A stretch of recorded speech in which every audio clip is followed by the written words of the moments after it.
Hey there, I'm Jason DeLong. I'm the executive producer on Need for Speed: The Run. Need for Speed: The Run is all about an illicit race across the US from San Francisco to New York.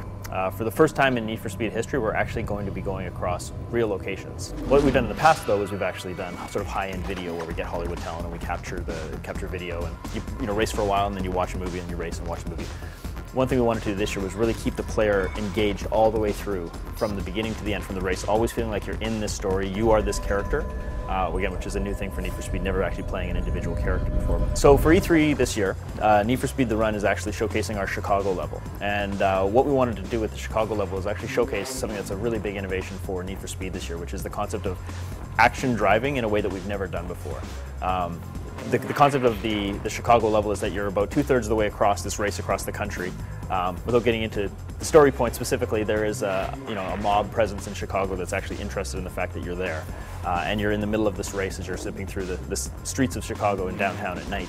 About halfway through the race, though, the race is actually interrupted by the mob presence, and the character is forced to get out of the car, which is one of the really big innovations that we're doing this year. For the first time in Need for Speed history, we actually push the story forward both in and out of the vehicle.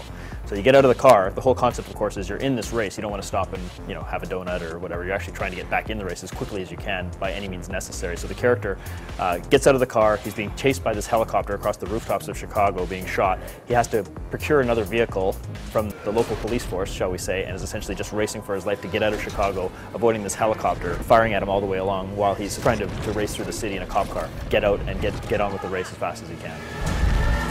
So one of the features we're most excited about on Need for Speed: The Run is the way we've integrated Autolog in the game.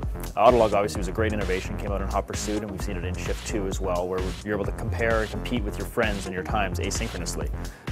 One of the things that we wanted to do was to weave the career mode and Autolog in such a way that it was actually an additional motivator for the player. So obviously with our story and the motivation to get across the country as fast as you can, that's compelling enough in and of itself as a story mode.